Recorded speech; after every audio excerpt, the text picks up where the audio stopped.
존경하는 국민 여러분, 한병도 위원장님과 선배 동료 위원 여러분, 국민의힘 영주영양 봉화 출신 임종득 의원입니다.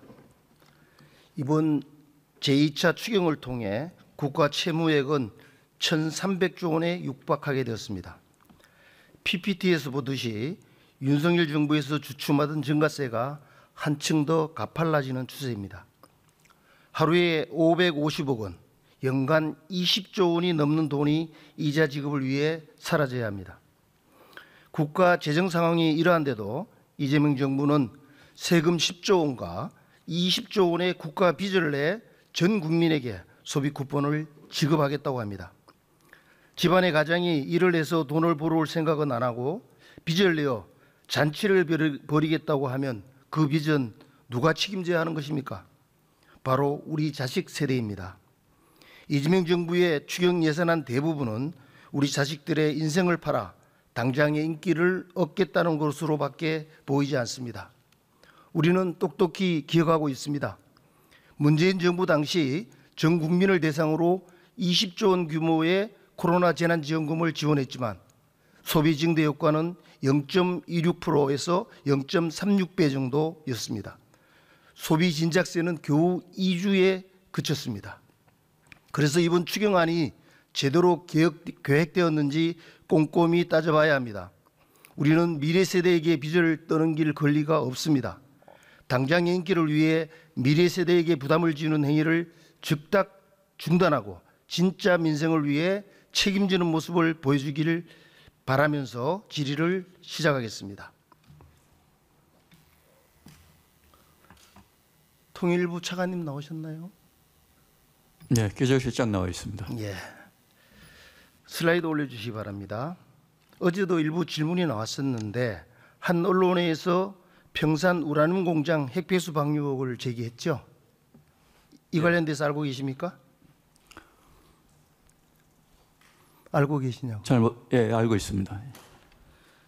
이와 관련해서 많은 사람들이 걱정을 합니다. 예성강은 바로 임진강, 한강과 연계되어 있고 서해로 흘러들어가는 것이죠. 우리 서울 수도권 시민들의 식수가 오염되지 않느냐, 꽃게, 오리의 피해가 발생하지 않느냐라는 불안감이 확산하고 있습니다. 이 사실관계를 지금 어떻게 확인하고 있습니까? 지금 관계 부처하고 긴밀히 협의를 하고 있습니다. 협의를 하고 있고 저희들이 또 뭐 관련 동향들을 예의주시하고 있습니다. 예. 지금 통일부 차원에서는 언론이 제기한 의혹을 부인을 했었습니다. 뭘 근거로 부인을 했었죠? 저희들이 19년도 이제 원자력위원회에서 관련해서 조사를 했고 거기 때문에 특별한 동향이 없는 걸로 그렇게 지금 나왔습니다. 19년이 아니고 지금 25년이고요. 예. 최근의 변화가 심각하게 지금 나타나고 있다고 언론에서는 이야기를 하고 있잖아요. 만약에 그런 의혹을 부인할 때는 국방부든 국정원이든 관련 기관과 관련 정보를 소통을 하고 답해야 된다고 생각하는데 그것을 안 했다는 뜻인가요? 아닙니다. 관련 부처들하고 관련 동향이라든지 거기에 대한 어떤 사안 같은 거를 협의를 했습니다. 그런데도 의혹이 없습니까?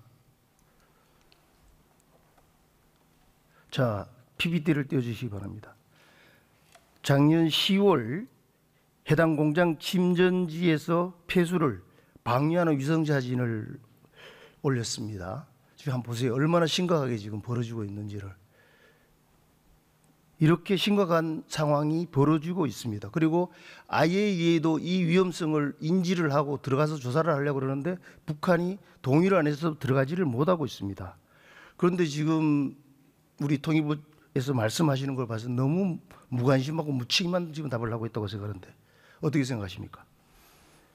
예, 이 부분에 대해 가지고는 뭐 좀 전에도 말씀드렸지만은 저희들이 하여튼 관계 부처하고 긴밀히 협의를 하고 있다는 일단 말씀을 드리고요. 예, 앞으로 저희들이 뭐 이 부분에 대해서는 계속적으로 예의주시해 나가겠습니다. 환경부 차관님 나오셨나요? 예, 나왔습니다. 예, 우라늄 정연 과정에서 방사성 물질과 중금속, 독성 화학 물질이 나오죠. 네, 그렇습니다. 그런데 지금 북한의 이 평산 공장에 정화 시설이 있습니까? 그러한 정보는 저희가 갖고 있지 않습니다. 그렇죠. 정화 시설이 갖추어지지 않는 것으로 파악을 하고 있습니다. 그런데 이게 지금 2003년도부터 25년까지 침전지에다가 계속 쌓아왔는데 이게 지금 유출을 시키고 있는 인위로 배출구를 활용해 가지고 유출하고 있다는 지금 의혹들이 제기되고 있는 거 아닙니까? 이게 예성강을 통해서 들어오면 어떤 위험이 있습니까? 의원님, 그 사안에 대해서 저희가 정확한 정보를 갖고 있지 않기 때문에 뭐라 정확한 말씀을 드리기가 좀 어렵다고 말씀드립니다. 그러면 이 어느 부처에 이 책임이 있습니까? 해수부도 아니고 통일부도 아니고 환경부, 해수부 나왔어요?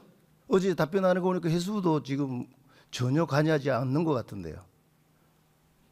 저희들 해양 환경과 관련돼서는 장기적인 모니터링을 실시를 하고 있고요.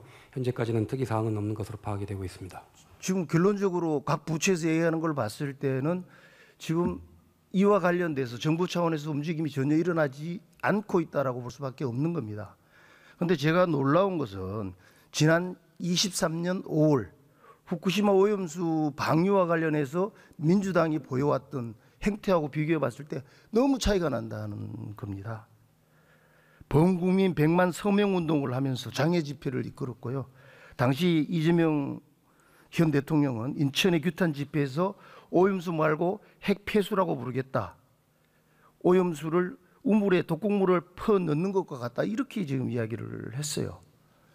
그런데 지금 바로 북한 지역에서 이와 같은 상황이 벌어지고 있음에도 불구하고 강 건너 불구경하듯이 하고 있는데 이게 말이 됩니까? 해수부 차관님, 지금 후쿠시마 오염수가 몇 번 방류가 됐죠? 지금 한 8차 정도 방류된 것으로 제가 기억합니다. 12번 방류됐습니다. 12번. 12번 방류하는 과정에서 유해 물질이 검출된 적이 있다고 보고를 받은 적이 있어요? 현재까지 모니터링하고 있습니다만 이제 다 기준치 이내로 파악이 되고 있습니다. 유해 물질이 없습니다. 중국도 어제부터 일본 수산물을 수입하겠다라고 선언했죠. 그죠? 어제 발생한 일은 제가 정확하게 인포메이션 갖고 있지 예, 않고요. 그거 확인해 보십시오. 했습니다. 이런 겁니다. 지금 실제로 오염도 되지 않는 후쿠시마 오염수를 가지고 국민들을 선동하고 불안하게 하고 수산물 업자들을 피해를 입히고 G7에서 우리 외교부 차관님 나오셨나요? 네. 일본 수석 만났죠? 네. 후쿠시마 오염수 관련해 가지고 항의한 적 있습니까? 정상 간의 대화 내용에 대해서는 구체적으로 제가 말씀드리긴 좀 어렵습니다. 아무런 이야기를 안 하고 책임을 안 집니다. 이걸 누가 책임집니까? 제가 우리 정부 당국에 요구를 합니다. 북한 평산 우라늄 공장의 핵폐수 의혹은 심각합니다. 그래서 방류 의혹부터 가능한 모든 정보를 활용해 가지고 파악하십시오. 그리고 범정부 차원에서 이것은 정확히 대응해야 됩니다. 선전선동을 하는 것이 아닙니다. 팩트를 정확히 체크해 가지고 문제가 되는 것을 사전에 막아야죠. 그리고 이건 IAEA도 관계되고 국제사회에서 함께 해야 되는 겁니다. 그와 관련해서 좀 노력을 해 주십사 하는 말씀을 드립니다. 본질이 들어가 있습니다. 기재부 1차관님. 네, 네. 이차입니다. 이번에 추경을 편성하면서 올해 말 적자성 채무가 923조 5천억 원에 육박하는 그런 전망들이 보이죠. 네, 적자성 채무가 뭡니까? 아마 저희가 통상적으로 금융성 채무는 금융자산을 적자와 함께 동시에 보유하고 있는 거고요. 그리고 적자성 채무는 그러한 자산을 보유하고 있지 않는 채무를 그렇죠. 말입니다. 그래서 상당히 위험한 거고 경직성을 심화시킬 수밖에 없는 그런 거지 않습니까? 그래서 구체적이고 실효적인 적자 관리 채무 체계가 갖춰져야 되는데 이재명 정부에서 로드맵을 가지고 있습니까? 지금 적자성 채무 관리하는 그 자체에 대해서 역대 정부도 지금 그거를 가져본 적은 없는 상황이고요. 대신 지금 경기 대응적으로 재정을 운영하면서도 재정의 지속 가능성도 항상 염두에 두고 관리 방안을 만들어 나갈 계획입니다. 이걸 제가 묻는 이유는 지금 대책 없이 지금 채무가 증가되고 있는데 이걸 고려하지 않으면서 지금 정부에서 하고 있는 특별 채무 조정 패키지라든가 민생회복 소비 쿠폰 이것을 하고 있는 것에 대해서 문제를 제기하기 위함입니다. 먼저 특별 채무 조정 패키지와 관련돼서 이야기해 보면은 돈을 안 갖고 버틴 사람의 빚을 나라가 대신 갚아주겠다. 이렇게 해석할 수 있지 않을까요? 아니요, 그거는 그렇지 않다라고 생각합니다. 버티는 게 아니고요. 파산 상태가 돼서 거의 상환할 수 없는 분들, 그런 분들을 대상으로 한다는 점을 말씀드립니다. 예. 금융위원회 사무처장님 나오셨죠? 예, 대출 광고에도 보면은 과도한 빚은 고통의 시작이다라고 하는데 대출 연체 기준에 대해서 알고 있죠? 간단하게 좀 설명할 수 있나요? 대출 연체 기준. 통상 그 소액이 저희가 90일 이상 연체되면 연체로 관리하고 있습니다. 사실 단기 연체만 하더라도 여러 가지 불이익을 받게 되죠. 그렇습니다. 지금 그 7년 이상 채무를 유지한 경우만 적용해 가지고 실질적으로 이 이번에 탕감을 해주는 걸로 이야기를 하고 있는데 그러면 대환하신 분들은 어떻게 되는 거죠?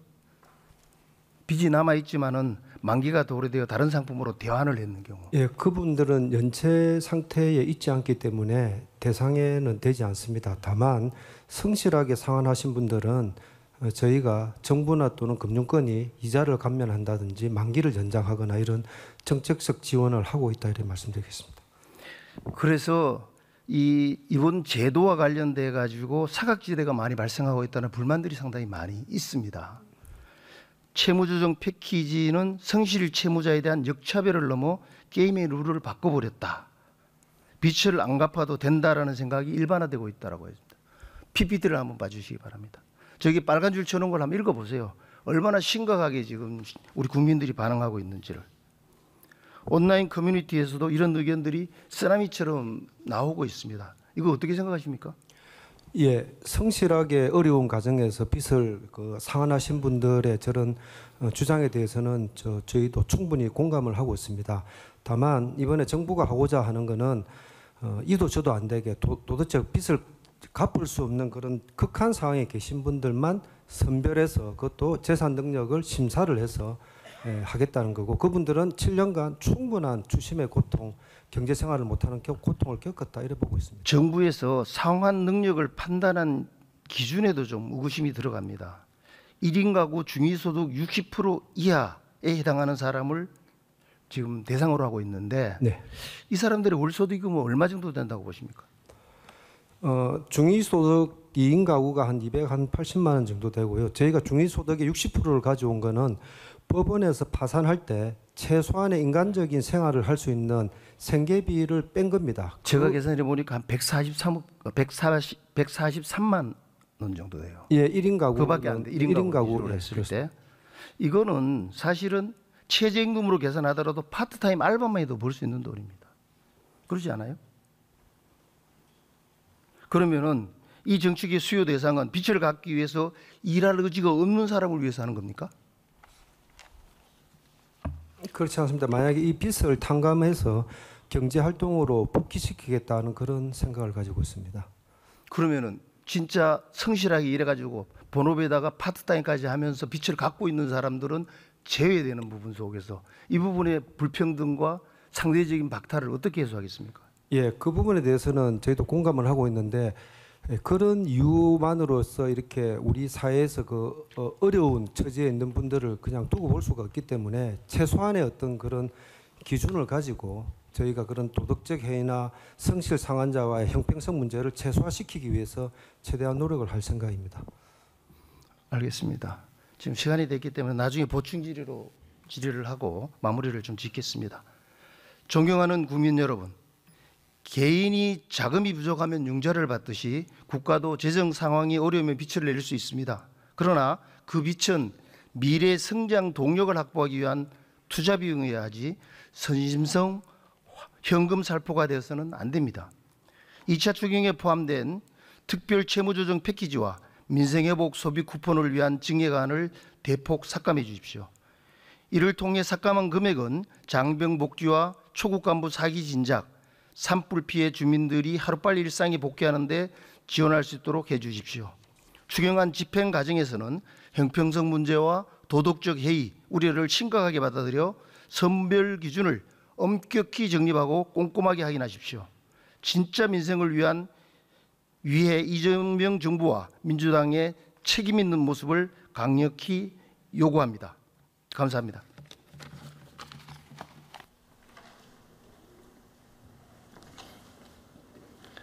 네, 수고하셨습니다.